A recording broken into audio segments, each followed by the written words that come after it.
This video is about cognitive development in infancy. Cognitive development refers to how we learn to think.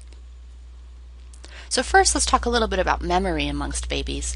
A lot of times people won't have memories from before they were 2 or 3 or 4 years old, and that's because there are certain kinds of memories that infants don't form. They're not able to because of parts of their brain not being fully developed yet.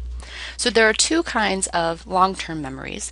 There are implicit long-term memories, which often are referred to as recognizing memories. So things like remembering positive and negative associations would fall into here. And this is a kind of memory that infants do have. What they don't have is referred to as explicit memory.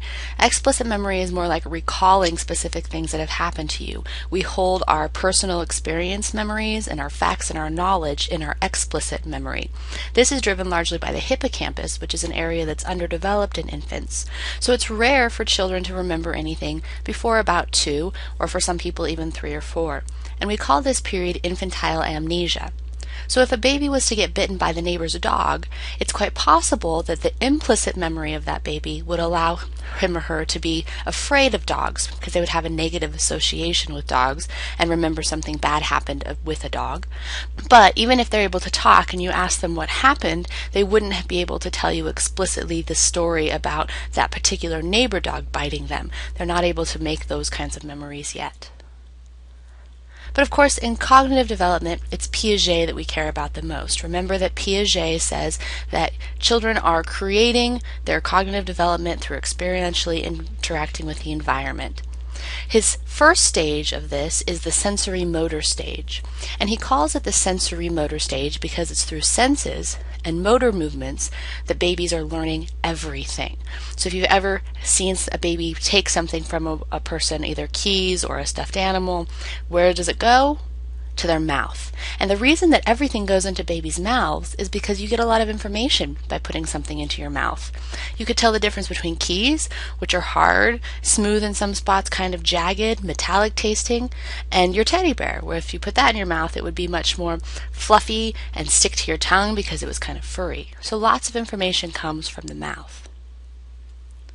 Now the sensorimotor stage is actually broken down into 6 substages. But keep in mind that through all of these substages that I talk about, we're talking about how the baby responds to and with their own body, hence the sensorimotor stage. Substage 1 is what Piaget says happens from about birth to a month.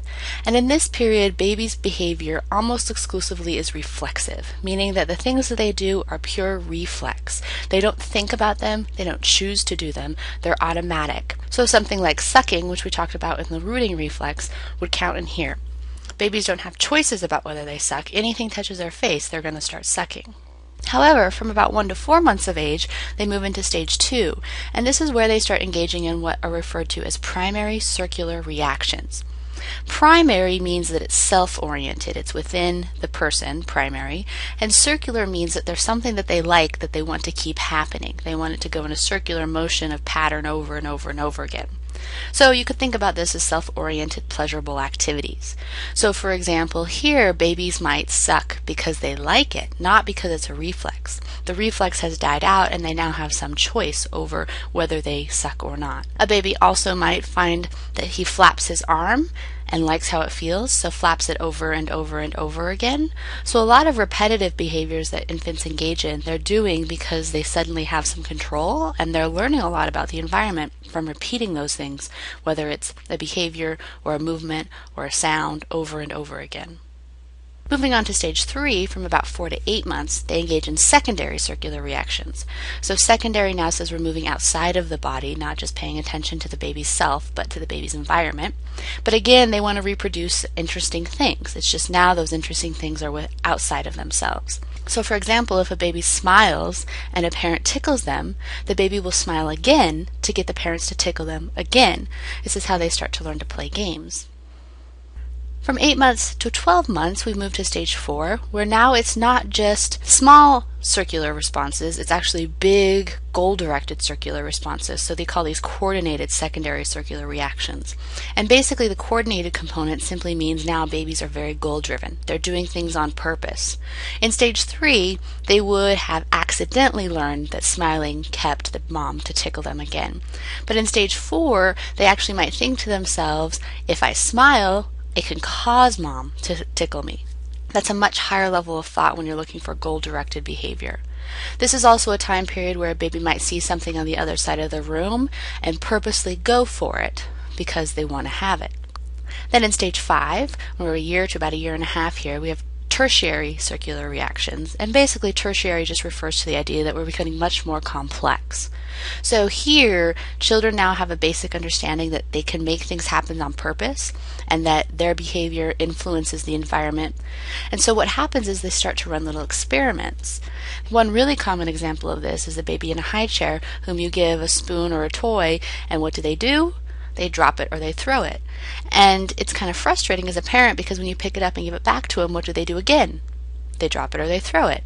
And then again, and then again. And it seems obnoxious for the parent, but really what's going on is that baby is running a little experiment. They're learning about some of the major ideas of how the world works, like, oh look, it fell to the ground again. I have to try and see if that happens every time.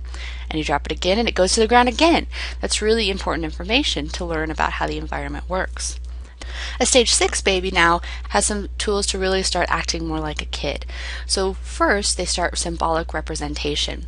That's where a particular object could represent something else, and they start to understand that. Basically you could have a banana and pretend that it was a telephone. Babies would understand that if they were in stage 6. So that sets up all kinds of playing opportunities, pretend play and deferred imitation, where they watch someone do something and then later model or act out the exact same behavior.